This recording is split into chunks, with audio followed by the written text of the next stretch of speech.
여러분 반갑습니다.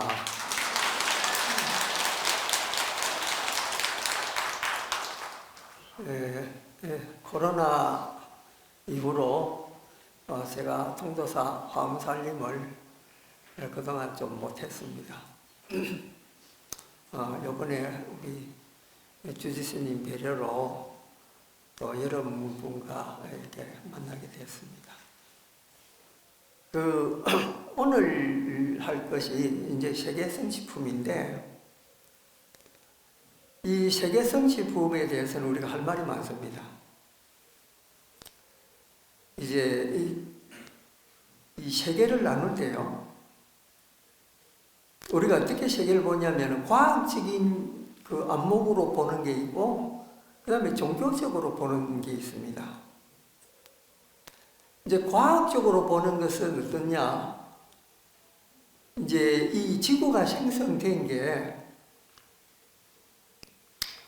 한 63억 년 전에 지구가 만들어졌다 그래요. 그러면 우주는 언제 만들어졌느냐? 이제 과학자들이 추론을 하는 거죠. 이 이론은 1920년도에 나온 이론인데요. 빅뱅 이론이라는 게 있어요. 이게 뭐냐면은 에너지가 이제 우주가 그때 생기기 전인데, 이 뭔가 에너지가 축적이 돼 있다가 빵 터지는 바람에 우주가 팽창이 돼가지고 지금은 이런 해와들, 별, 달이 있는 그런 우주가 됐다. 이런 이론이에요. 그게 이제 빅뱅 이론이라는 건데요. 이 과학자들에 의하면은 우주의 기원을 이 130억 년 전으로 봅니다. 이게 이제 과학자들이 이야기한, 이제 역시 물론 추론이지만은 이렇게 생각하고 있습니다. 근데 종교에서는 어떻게 봅니까? 근데 이제 기독교 같은 데는 이제 신이 이 우주를 만들고 처음의 여자와 남자를 만드는데, 그거를 지금부터 이제 그 예수님 탄생부터 역으로 계산하면 한 7,000년 정도 된답니다. 그러면 이제 예수님이 돌아가신 지가 이제 2,000년쯤 되니까 이 지구가 만들어진 지가 한 10,000년 정도밖에 안 돼요. 근데 이제 이걸 주장을 하죠. 왜? 종교적인 입장에서는 그거를 이제 신념이니까 받아들일 수 있습니다. 근데 과학자들은 그거 말이 안 되는 소리다. 이래가 이제 충돌을 하게 됩니다. 그러니까 과학과 종교가 충돌되는 일은 엄청나게 많았습니다. 초기 이 기독교가 이제 공인이 돼가지고 콘스탄티노플 대제에서 기독교가 이제 공포가 됩니다. 야, 너가 로마인들아, 너희들 이제 기독교를 믿어라. 그러고 난 뒤에, 그때까지만 해도 그리스의 철학이라든지 이런 전통이 쭉 내려왔거든. 그런데 지금의 이집트에 알렉산드리아라는 도시가 있는데요. 거기에 세계에서 가장 큰 도서관이 거기 있었답니다. 근데 그 도서관에 관장의 딸이 지구상에서 아주 현명하다고 소문난 여인이 한 사람 태어납니다.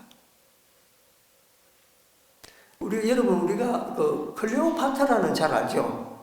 클레오파트라는 지혜도 있고 미모도 뛰어나고 이런 분인데, 이 도서관의 관장의 딸도 그처럼 아름다운 분이었답니다. 그러니까 어떤 말이 있느냐면요, 머리는 플라톤, 몸은 아프로디테, 이렇게 이제 형용이 되죠. 그러니까 머리가 플라톤처럼 아주 뛰어나고 몸은 그 그리스 여신이라고 하는 그 아프로디테처럼 아름다웠다, 이런 말이에요. 그런 여인이 있는데, 히파티아라고 하는 여자입니다.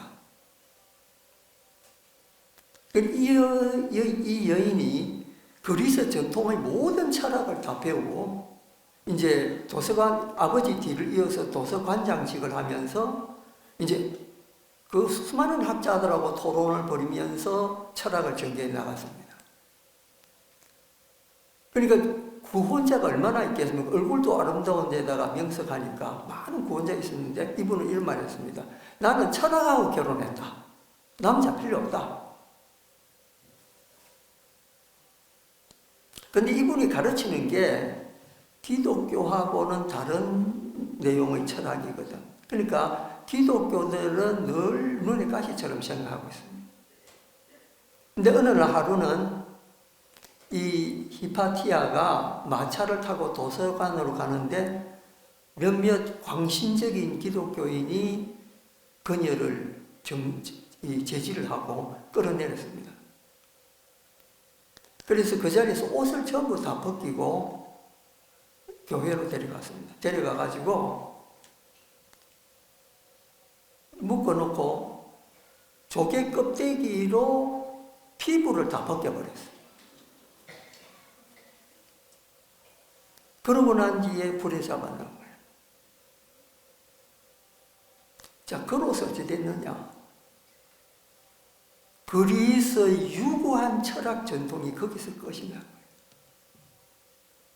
그리고 그 사람들은 고대부터 내려오던 그런 문헌들이라든지 이런 거를 전부 다 없애버린 거예요. 그런데 다행히 아랍 사람들, 그러니까 요즘 말하자면은 이슬람 믿는 사람들이 그거를 구해와가지고 보관하고 있습니다. 그 보관했던 것이 나중에 다시 유럽어로 이제 번역이 되면서 지금의 그리스 철학이 남아있게 됐다 이거죠. 근데 그때부터 기독교 이제 지배를 시작하면서 1000년 동안의 중세 암흑 시대가 됐던 거예요. 그러니까 종교의 도그마에 들어가면은 어떤 사상이든지 과학적이든지 다 반대를 합니다. 왜? 종교는 나의 신념이다 이거죠. 그러니까 신념을 가지게 되면은 그게 설령 진리가 아니다 하더라도 나는 믿는다 이렇게 됩니다. 그래서 종교의 무서움이라는 게 바로 거기에 있다. 어쨌든 이 세상은 그런 힘의 논리, 신념의 논리로 이끌어져 갑니다. 그게 중생의식입니다. 근데 제가 왜 이제 세계 성취품을 이야기하면서 이걸 하느냐, 이 이야기를 하느냐. 세계 성취품이 이 세계가 이루게 되려면은 인간의 관념이 굉장히 중요합니다. 어떤 생각으로 세상을 바라보느냐가 굉장히 중요합니다. 과거에는 종교가 지배했던 시절인데 지금은 어떤 시대입니까? 과학이 지배를 하는 시대입니다. 그리고 사람들은 과학이 아니면 믿지를 않습니다. 이제는. 과학적인 증거 있느냐 이렇게 이야기합니다. 그러니까 세계를 바라보는 관점도 종교적인 입장에서 바라보느냐 아니면은 과학적인 입장에서 바라보느냐 이 굉장히 중요하게 생각합니다.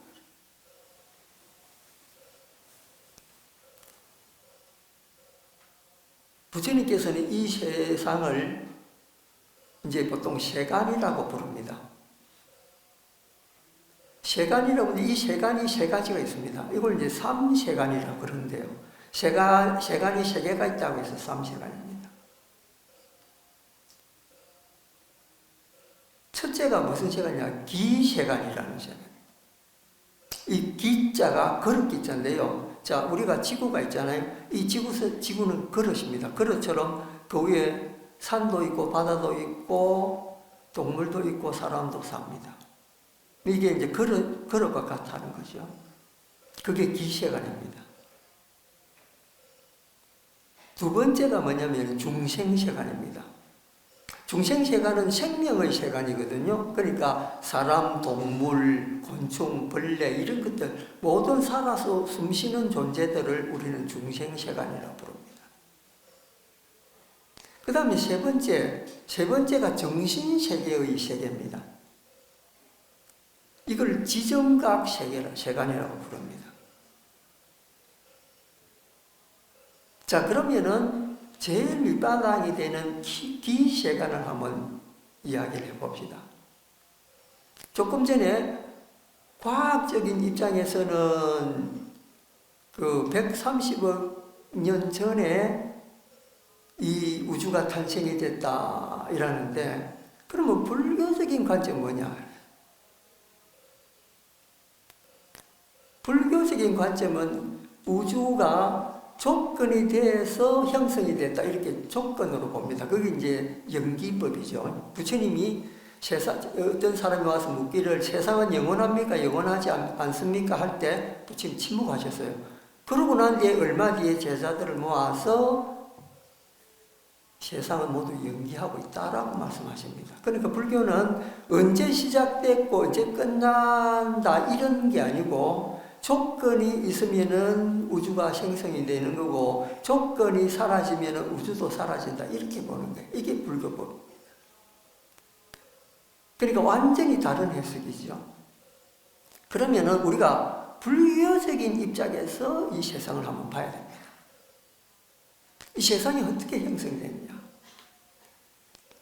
그러니까 지구라고 하는 이 세상이 가장 중심에 있는 것을 우리는 보통 불교적으로 수미산이라고 부릅니다. 여러분 수미산이라는 말 많이 들어봤죠? 수미산 밑에 우리가 삽니다. 근데 수미산의 제일 꼭대기에 올라가면은 누가 사느냐? 이제 여기서부터는 신들의 세계입니다. 인간의 세계는 요 아래에 살고, 그 산 위에 올라가면은 이제 신들의 세계가 펼쳐집니다. 그걸 이제 유격천이라 그래요. 그러니까 이제 우리가 3계 할 때 욕계, 색계, 무색계 이런 말 들어봤죠. 예, 욕계, 색계, 무색계에서 욕계에 사는 이 중생들은 음욕을 끊지 못하기 때문에 욕계에 삽니다. 욕계란 말이 욕심으로 가득 찬 세계다 이런 뜻인데, 가장 강렬한 욕심이 뭐냐면요, 남녀가 이 잠자리 하는 것, 이것이 가장 강한 음욕이 제일 강합니다. 그래서 욕계에 속하는 데는 신들이라 하더라도 인간하고 다를 바 없이 음욕에 굉장히 강한 애착을 냅니다. 그러면 이 음욕이 강한 이 세계를 욕계라 그러는데, 욕계에 하늘은 몇 개 있느냐? 6개가 있습니다. 그걸 유격천이라고 부르죠. 제가 가장 쉽게 이야기를 하고 있는데 이거 말고 더 쉽게 이야기할 수 있는 방법이 없습니다. 그러니까 우리 인간 위에 6개 하늘이 있구나. 그러면 6개 하늘이 어떻게 형성되어 있느냐? 요걸 이제 우리가 이해를 해야 불교의 우주관을 이해를 할 수 있습니다. 제일 처음에 있는 하늘이 그 천왕천이라고 해서, 여러분 사천왕 알죠? 우리 성서 들어오면은 천왕문이 있는데 거기에 네 분의 사천왕이 버티고 있습니다. 이 사천왕 동서남북에 있는 이 천왕들이 사는 세계가 바로 이 하늘입니다. 첫 번째 하늘. 근데 그 하늘에 뭐가 있느냐? 그 하늘에 해와 달이 있다. 이렇게 경전에 나옵니다. 그럼 우리가 보고 있는 이 태양과 이 달은 바로 사천왕이 사는 그 동네에 있는 거예요. 그게 이제 우리가 왔다 갔다 하면서 우리를 비춰주는 거예요. 그러니까 불교적인 해석은 그렇다 이거죠. 과학적인 거는 놔놓고. 그러니까 여러분들이 누가 와서 해와 달 저거 어디 있나라고 물어보면 불교적인 해석은 이 사천왕이 거처하는 그 하늘에 있다. 이렇게 이야기하면 됩니다. 그럼 그 위에 하늘이 뭐겠습니까? 이게 이제 도리천이라고 하는 하늘입니다. 이 도리천에 대해서 여러분이 이제 자신이 들으셔야 됩니다. 왜냐하면요, 우리가 죽으면 천상 가잖아요. 천상 갈 때 우리가 나는 데가 이 도리천입니다. 더 높은 하늘이 있는데 그것은 진짜 복덕 진짜 많이 지어야 되거든. 그런데 어느 정도 복덕만 지어도 갈 수 있는 하늘이 천당이 어디냐? 바로 이 도리천이라고 하는데, 복판에 산이 하나 있고 이 동서남북으로 산이 각각 8개씩 있습니다. 그러면은 이 동서남북이 8개 있으니까 48, 32죠. 그러니까 산이 동서남북으로 32개가 있다 이 말이에요. 그러면 복판에 또 하나 있지요. 그럼 그거까지 보태가지고 하늘이 몇 개입니까? 33천이죠. 우리가 33천 이야기 들어봤지요? 이게 이 도리천이 다 있어요. 이제 해답이 되죠. 야, 34천이 하지만 왜 우리가 예불 할 때 저녁에 종도 33번 때리잖아요. 보신각 종도 33번 때리잖아요. 근데 보신각 종 33번 때리면서 왜 33번 치는지 몰라, 그 사람. 그렇잖아요. 여러분도 오늘 처음 들었죠? 그러니까 그게 도리천에 있는 하늘이다. 그게 33개나 된다. 그 복판에 있는 이 가장 뾰족한 여가 도리천왕이 사는데, 이 도리천왕이 이름이 뭐냐면요, 제석천이에요.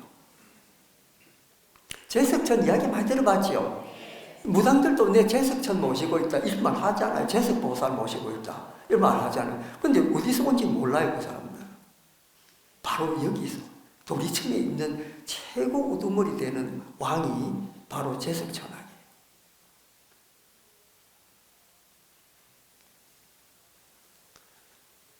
그런데 자, 잘 보세요. 우리나라 애국가 가사에 이런 말 나오죠. 하느님이 보호하사 우리나라 만세, 이런 말. 여기서 말하는 하느님이 누굽니까? 이제 기독교 믿는 분들은 하나님이다 이러는데, 그거 애국가 지은 사람은 그걸 염두에 둔 게 아니에요. 그럼 뭐에 염두에 두냐? 우리 조상을 생각해요. 우리 조상이 당군이잖아요. 당군 후에 누가 있습니까? 당군을 놓은 사람. 곰하고 결혼해가지고 당군을 놓은 사람이 환웅이라고 하는 분이에요. 그럼 환웅은 어디서 왔느냐? 하늘나라에서 왔어요. 하늘나라에 왔는데 하늘나라 거기에 주인 되는 분이 누굽니까? 석재환인이에요. 근데 석재라는 말 어디 좀 비슷하죠? 제석천, 석재 비슷하잖아요. 근데 원래 이게 제석인데 이게 조금 말이 좀 바뀌어가지고 이게 석재가 된 거예요. 그러니까 환인은, 석재 환인이라고 하는 것은 우리로 볼 때 우리가 당군을 우리의 가장 조상으로 보면은 그 환인이 우리의 하나님이 되는 거예요. 그렇게 보면은 제석천이 바로 우리나라 이 애국가 가사에 나오는 그 하나님이다 이거예요. 이것도 풀렸죠? 네. 그 뭐 기독교에서 말하는 신이 뭐 하느님 이게 아니고 제석천이 바로 우리가 말하는 그 하나님이다. 그러니까 또 재밌는 게요.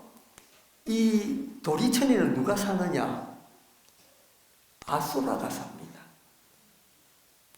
아수라는 싸움 잘하는 귀신이잖아요. 그런데 우리가 육도윤회를 할 때 아수라가 싸움 잘하는 귀신이니까 아이고 저거 나쁜 데 있는 게 아닌가 했는데 그게 아닙니다. 오히려 그 도리천같이 좋은 천상에 살고 있습니다. 근데 이 아수라들 부인들이 다 예쁩니다. 그런데 이 사람들 이 귀신들이 욕심 많아가지고 다른 천에 있는 그 33천 있다 했잖아요. 그거 가가지고 여자들 훔쳐옵니다. 그러니까는 이 다른 천신들하고 싸우거든요. 그러니까 맨날 싸우는 거예요. 여자 훔쳐오려고. 음욕이 있는 나라라 그랬잖아요. 제가 욕계라니까. 맨날 싸우면 여자 훔쳐오려고 싸우는 거지. 수코들이 왜 돈 법니까? 왜 출세하려 합니까? 남자들 사이에 뻑이려고 출세하지만 여자 때문에 또 그렇게 하는 거예요. 왜냐하면 음욕으로 뒤덮인 세상은 여자하고 분리를 할 수 없습니다. 궁극적인 목표는 여자거든. 왜? 좋은 여자를 얻어서 내 씨를 널리 퍼뜨려야 되니까. 그래서 이게 음욕의 세상이에요. 이게 욕계입니다. 근데 여러분들이 좋은 일하고 수계를 잘하고 해서 올라갈 수 있는 천상이 어디냐? 바로 이 도리천이라고 하는 나라예요. 그러니까 여러분들이 이걸 잘 기억해놔야 돼요. 왜? 여러분들이 그 나라가 예쁜 모습으로 태어났는데 또 아수라가 튀어와가지고 또 자기를 남치해갈까봐 그것도 전전긍긍해야 돼요. 여기에 부처님 어머니이신 그 마야 부인이 부처님 낳고 7일 만에 돌아가셨잖아요. 근데 돌아가시고 난 뒤에 어디에 태어났느냐? 바로 이 도리천에 태어났어요. 그래서 부처님이 돌아가신 어머니를 위해서 도리천까지 신통력으로 가잖아요. 가가지고 석 달 동안의 어머니를 위해서 법문을 해줍니다. 그러고 이제 지상으로 내려오죠. 그 당시 부처님을 너무 흠모하던 빈비사라 왕이 부처님을 그리워하다가 이 조각가를 하나 부릅니다. 미수갈마라고 하는 조각가인데 이 조각가 불러가 야, 니 부처님하고 똑같이 한번 족성을 해봐라. 이래가 부처님하고 똑같이 족성해가지고 아침 저녁으로 거기 예불을 드렸답니다. 그런데 부처님이 내려오시자마자 이 조각으로 된 이 불상이 벌떡 일어나더만은 부처님을 위해 앞에서 향해서 합장을 하고 인사를 합니다. 진짜 부처님 나타나니까 가짜가 살아. 그게 뭐 하나의 전해 내려온 이야기, 경전에는 나와 있지 않는 이야기인데 그런 말이 전해져 오고 있습니다. 어쨌든 그 부처님을 낳은 공덕으로 이 마야 부인이 나신 데가 어디냐? 바로 이 도리천이라고 하는 나라. 그러니까 도리천을 잘 기억해라 하는 말이 바로 그 말입니다. 그럼 도리천 위에는 뭐가 있습니까? 도리천 위에는 야마천이라고 하는 나라가 있습니다. 이 야마천이 뭐냐면요. 여러분 염라대왕 이런 말 들어봤죠? 죽으면은 심판해주는 사람. 그 심판하는 그분이 사는 곳이 바로 야마천입니다. 심판할 때 어디서 심판하는지 모르겠어요. 아마 내려와서 심판할 겁니다. 그까지 우리가 못 올라가니까.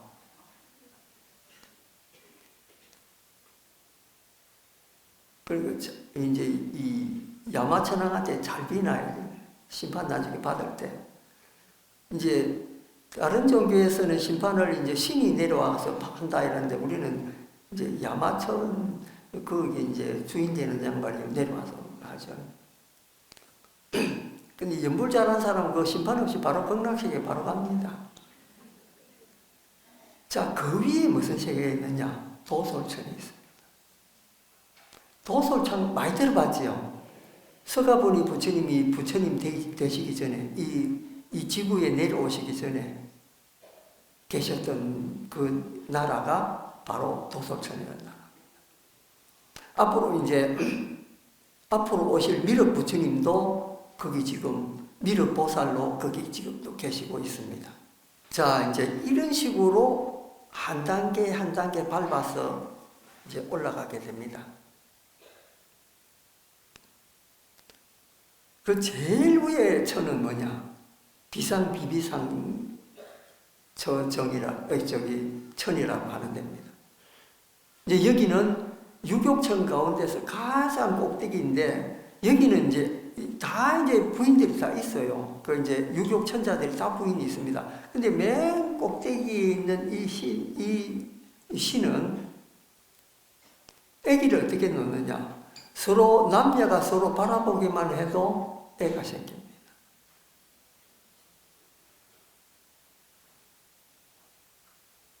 그러니까 이 차례로 이제 처음에는 이 남녀가 손을 잡아서 애를 놓고 그 다음에는 서로 바라보고 미소만 지어도 아기가 나오고 맨 꼭대기에는 그냥 바라만 봐도 아기가 나오고 이런 식으로 이제 아기를 놓고 이제 그 욕계를 형성하게 되는 거예요.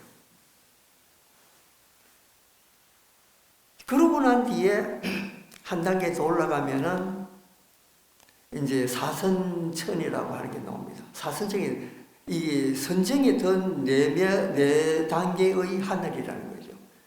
맨 처음에 나오는 게 초선천인데 이 초선천의 이기가 중요합니다. 초선천에 사는 사람이 대범천왕이라고 하는 분이에요. 이 대범천왕이 누구냐면은 세상을 창조했다라고 하는 신이 사는 곳이에요. 그러니까 인도에 이 브라마 신이 사는 곳이 바로 이제 이 하늘이다. 그러니까 베다에 의하면은 이 인도 고전 베다 이제 바라문 이 종교의 최고 권위 있는 책에 의하면은 이 바라문이라고 하는 범천이라고 하는 이 신이 세상을 처음에 창조를 합니다. 그래서 자기 몸이 변해가지고 산도 되고 나무도 되고 이렇게 인간도 되고 이래가지고 이제 온 세계가 만들어졌다. 성경에도 야훼라고 하는 신이 이 세상을 만들었다. 만약에 그렇게 세상을 창조한 신이 있다면은 바로 이 신에 해당이 됩니다. 이 대범천왕에 해당이 됩니다. 근데 이 대범천왕도 우리 불교에서 볼 때 중생으로 봅니다. 그러니까 욕계, 색계, 무색계 이 삼생하는 모두 윤회하는 곳에 속합니다. 조금 전에 말했던 이 대범창에 사는 데가 여기는 색계입니다. 그러니까 음욕이 끊어진 세계인데 그냥 모습만 있는 세계다. 이래서 색계라고 그럽니다. 그 색계 위에부터는 모습은 하고 있지만은 이 욕계의 사람처럼 욕심이 없습니다. 내 천하가 다 그래요. 이제 그 다음에 올라가면 무색입니다. 형체도 없는 세상이 나타납니다. 그때는 모두 선정으로 지내는 이런 세계입니다. 그래서 우리가 스님들이 수행을 하잖아요. 이제 정을 딱 씁니다. 욕계는 나눠놓고 욕계 위에부터 초선천, 이선천, 삼선천, 사선천, 이 사선천을 땄거든요. 요게 닦고 나면은 그 위에 또 무색계 사천을 닦습니다. 그러고 나면은 이 8개 정이 이제 닦아지잖아요. 맨 마지막 정이 멸진정이라 해서 이걸 구차재성이라고 그래요. 부처님이 이까지 다 닦은 거예요. 그런데 오히려 도를 어디서 얻었느냐면요. 구차재성 끝에서 얻은 것이 아니고 사선정의 맨 마지막 정에서 도를 깨달았다. 이제 경전에는 그려놓습니다. 자, 요게 지금까지 말씀드린 요게 한 세트입니다. 한 세트인데 이 세트를 1000개를 이 똑같은 게 있다고 하면은 요거를 소천세계라고 부릅니다. 지금까지 말씀드린 이 욕계, 색계, 무색계, 이런 도기천, 이런 것들이 다 포함한 이 세계가 거기 하나 아닙니까? 요게 하나인데 요게 1000개가 있어야 1소천의 세계가 됩니다. 이게 소천세계라고 해요. 이 소천세계가 이 1000개가 모이면은 중천세계라고 그러고요. 이 중천세계가 1000개가 모이면은 대천세계라고 부릅니다. 이걸 합해서 뭐라냐? 삼천대천세계라고 부릅니다. 이게 불교 우주관이에요. 그런데 이 삼천대천세계가 무수하게 많다. 이게 부처님 가르침이에요. 자, 그러면은 현대과학으로 한번 볼까요? 현대과학으로 보자면은 엄청난 많은 별자리가 있고 우리가 거기에 도달하려면은 몇백억 광년을 가야 몇백억 년 동안에 거기 가야 도달할 수 있는 별자리가 있다. 이 현대과학이에요. 근데 부처님 말씀 과학 이 이야기하고 똑같이 떨어져요. 우주를 다 보셨다. 이런 말이에요. 그에 반해서 서양의 어떤 종교들은 뭐냐면 지구가 중심이에요. 지구가 중심이라서 해와 달도 지구를 따라서 돌게 돼 있어요. 근데 요새 과학은 어떻습니까? 태양을 중심해서 지구가 돈다 그래놨잖아요. 그러니까 철저하게 지구 중심의 세계관이 이 세계관에서 벗어날 수 없어요. 그러니까 갈릴레오 이런 사람들이 그런 지구가 이 태양을 중심에서 돈다 할 때 교황청에서 뭐라 했습니까? 와라 이래가지고 벌을 내렸잖아요. 그러니까 과학과 종교가 잘못된 이 사고를 가지면은 이렇게 늘 부딪히게 되어 있습니다. 그럼 불교는 어떻습니까? 과학적으로 설명이 가능한 게 불교다. 이게 이제 여러분들이 불교의 이 관점으로 우주를 이해를 해야 됩니다. 이렇게 이해를 해야 됩니다. 세상에는 무수한 우주가 별이 있고 수미산이 있고 그 수미산에 무수한 하늘들이 있고 그것이 중중무진으로 이루어져 있다. 그래서 이 세계는 끝이 없다. 그런데 모두 뭘로 이루어져 있느냐? 연기로 이루어져 있다. 자, 이제 불교가 어떤 우주관을 가지고 있는가 여러분이 이제 아셔서 겁니다. 그러면은 세계 성취품에서 무슨 말을 하고 있느냐? 여러분, 환경의 이 근본 목표가 있을 거 아닙니까? 이제 이 목표에 대해서 제가 또 한번 말씀드리겠습니다. 제가 얼마 전에 이제 무비 큰 스님께 인사를 갔습니다. 무비 큰 스님은 문자 그대로 평생을 화엄경을 연구하셨던 분입니다. 한국에 이 화엄에 대해서 석학들이 몇 분 계시죠. 각성 스님도 계시고 또 얼마 전에 입적하신 해거 스님도 계시고 다 화엄에 아주 통달한 분들입니다. 근데 그분들 중에 이제 우리 제일 가까이 계시는 스님께 인사를 갔죠. 그 무비 스님께 인사를 드리니까 아주 반갑게 맞이하시면서 이제 차를 한잔 마시는데 이런 말씀 하시는 거예요. 스님, 내가 오늘 스님께 내가 평생 화엄경 공부한 거 이거 비밀리에 내가 스님한테 전수해 주겠다.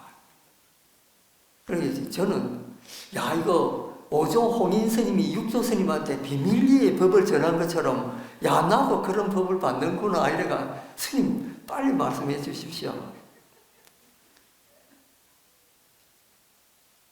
그러니까 이 스님이 내가 화엄경을 다 읽어봤는데 결론 하나야. 보살행위야.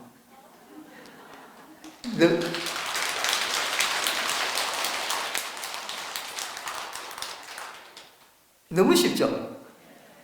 그런데 이거 저한테 비밀리에 전수를 해 주셨거든. 근데 내가 여러분한테 비밀리에 지금 전수를 해 주시고 있는 거예요. 여러분도 이제부터 내 제자입니다. 도일 스님 제자라.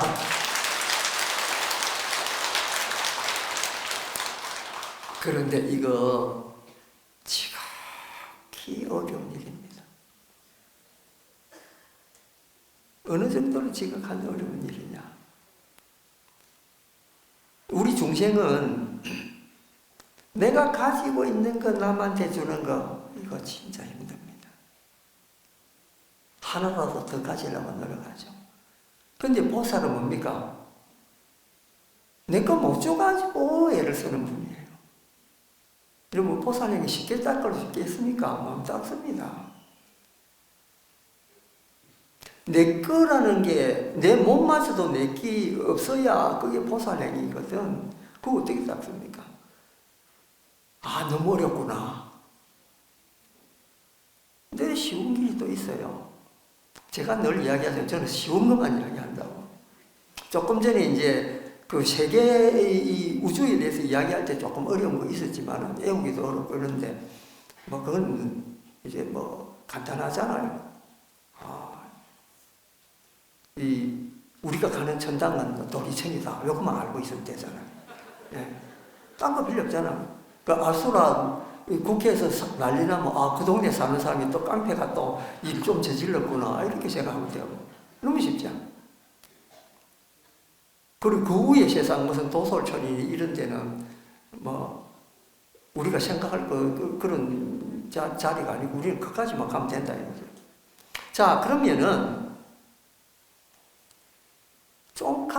이 티베트의 쫑카파 스님이라고 6세기에 태어나신 스님이 있는데 이분이 도리도 차제노이라고 하는 책을 썼어요. 거기 보면은 우리가 어떤 이 도를 닦아야 되는가 이게 나옵니다. 여러분같이 보통 사람들은 뭔 도를 닦느냐? 하사도를 닦고 스님네들은 중사도를 닦고 보살은 상사도를 닦는다. 그리고 여러분이 하사도 닦는 사람인데 보살도 상사도를 생각하면 되겠습니까? 어렵습니다. 보살은 다 버려야 되는데 여러분 다 버릴 수 있겠습니까? 못 버립니다. 그러니까 보살은 어느 정도 돼야 보살이냐면은 중생 얼굴만 쳐다봐도 불상이가 눈물이 쫙 흘리는 이런 게 보살이거든요. 이게 쉽지 않아요. 제가 기독교인들은 하는 말이 있습니다. 너희들 예수님한테 잘못 비고 지옥 떨어지면 어떻게 나오노? 이런 말이니까 못 나옵니다. 한번 때리시면 못 나온대. 근데 내가 걱정하지 마라. 지상보살님이 너희들 위해서 눈물 흘리고 있다. 구해줄 거다. 확신하잖아요. 불교의 구원론은요, 이게 끝이 없습니다. 다 구제해줍니다. 이 지상보살 뭐라 합니까? 중생 다 구해놓고 내가 맨 마지막에 선물할 거다. 이게 물력시하잖아요. 이게 불교입니다. 그러면은, 우리 하사도는 어떻게 닦아나느냐? 쪽가파스는 이런 말씀 하십니다. 불교에서 제일 하기 어려운 게 뭡니까? 욕심 버려라 하잖아요. 여러분 욕심 버리십니까? 자식들 왜 공부시킵니까? 내 아들, 내 딸 잘 되고 사회에 저명인사 되고 밥 먹고 사는데 문제 없고 손자, 손녀 잘 낳고 이런 게 이번 소원 아닙니까? 그 욕망 버릴 수 있습니까? 못 버립니다. 그 다음에 우리 젊은 사람들 돈 버리는 데 대한 욕심 버릴 수 있습니까? 못 버립니다. 수명에 대한 욕심 버릴 수 있습니까? 못 버립니다. 세상에는 욕망으로, 이 욕계 세계는요, 욕망으로 살아가는 세계이기 때문에 욕심을 버릴 수가 없습니다. 기본 구조가 그렇습니다. 그런데 불교는 뭐라 합니까? 욕심 버리라 하거든요. 누구한테?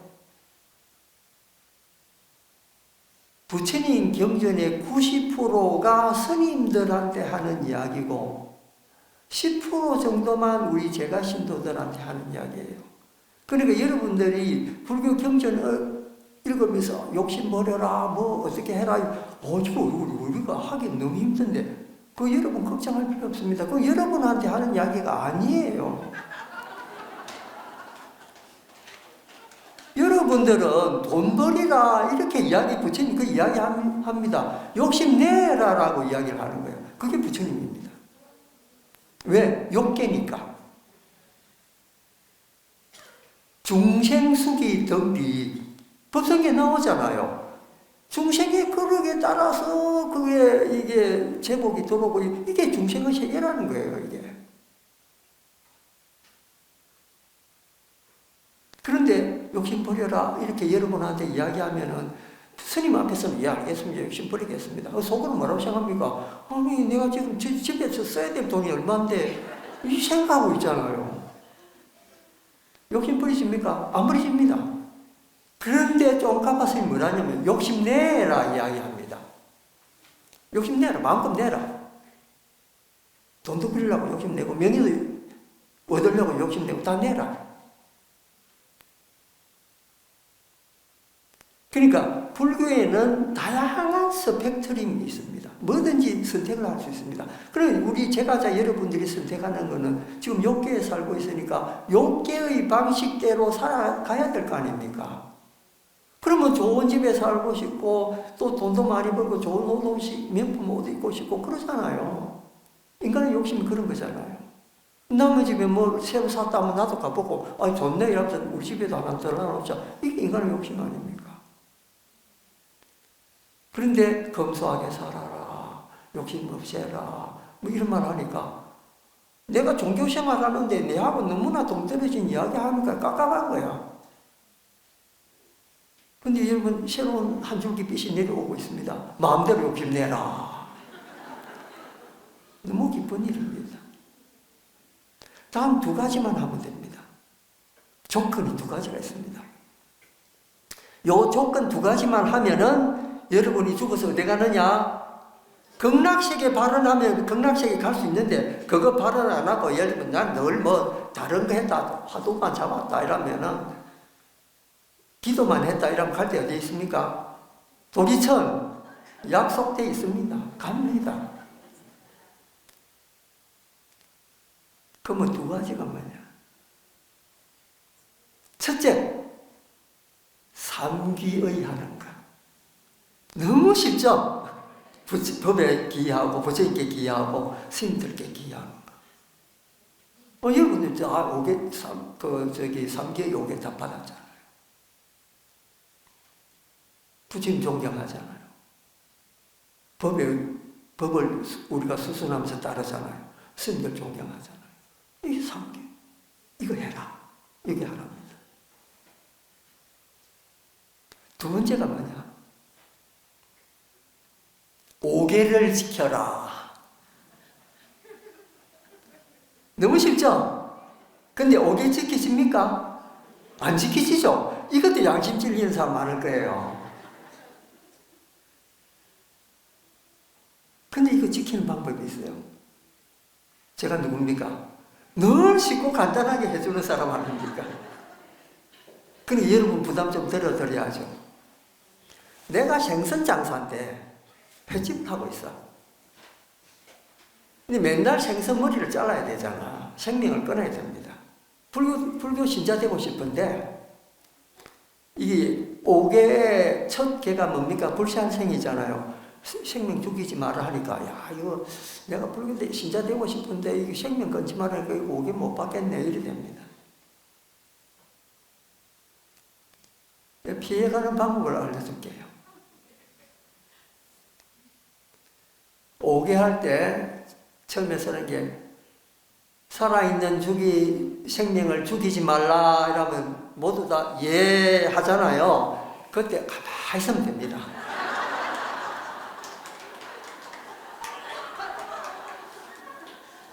아니, 이게 제가 거짓말 하는 게 아니고, 이게 우바세 개경이라고 하는 책에 나옵니다. 저는 제 뜻으로 이야기하는 게 아닙니다. 다 경에 근거해가 하는 말입니다.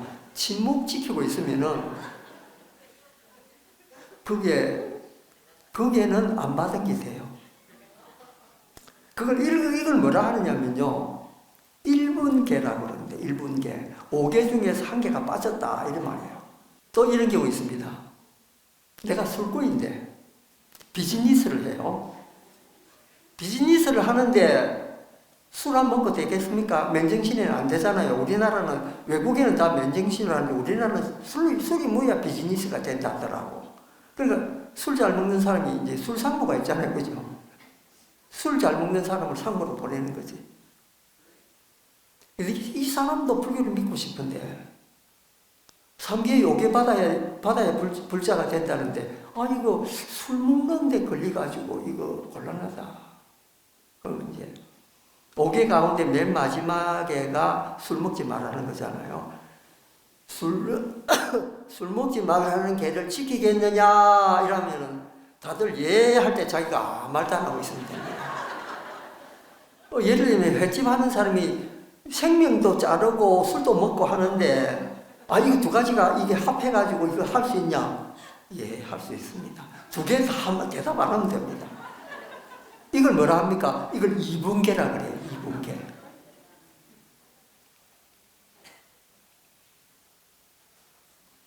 또 하나 더 가르쳐 줄게요.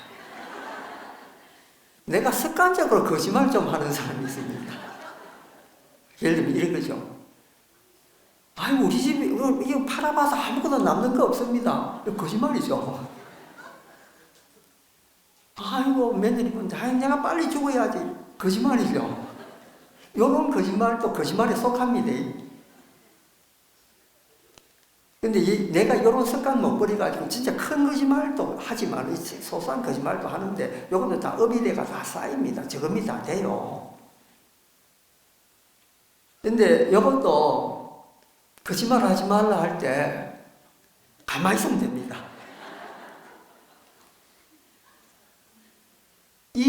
보통 3가지 이상 넘어가면 어찌 됩니까? 소분계라고 불러요. 소분계. 3가지 이제 안 한다 이 말이죠.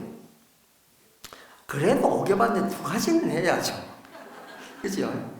근데 2가지는 내가 지키겠다. 그러면은 앞으로 5가지 계를 어떻게 지키느냐? 여러분들이 계속 수행하면서 나중에는 생선머리 자르는 데 대해서 혐오감을 느껴요. 아, 내 횟집 접어야 되겠다. 횟집 딱 치우고 다른 장사. 그때부터 이제 발심해가지고 생명 안 죽여야 되겠다. 그때 새로 5개를 받으면서 살아있는 생명을 죽이지 말라 이러면 자신있게 예! 이렇게 대답. 그때 대답하라. 술 먹는 것도 조금씩 우리가 정진함에 따라서 술도 끊게 되고 이러면 어느 날 개를 받으면서 술도 완전히 끊게 되고 이렇게 해서 점점 5개를 완성해 나가는 거예요. 이게 이제 우리가 세속 사람들이 그러니까 하사도가 수행하는 방법이다. 그래서 점차적으로 5개와 그 앞에 3기의가 완전체로 완성이 되면은 이 하사도로서 수행은 완전하게 되는 것이다. 그러면서 올라가는 게 어디냐? 도리천도로 올라가게 된다. 불교 수행 방법은 이렇습니다. 여러분들이 어려운 경전 아무리 하려 해도 소용없습니다. 어렵습니다. 그러니까 하사도가 닦는 방법이 있으니까 이걸로 따라가라. 그러면은 점점 우리가 뭐 보여줍니까? 보살도 닦는 거잖아요. 그러면 보살도로 한 걸음 이제 쫙 올라가 나중에 보살도 지위까지 올라가요. 이게 불교의 점차로 공부하는 방법입니다. 오후에는 우리가 중생심이라는 것과 그 다음에 보살도에 대해서 또 이야기를 조금 해보겠습니다. 점심 맛있게 드시기 바랍니다.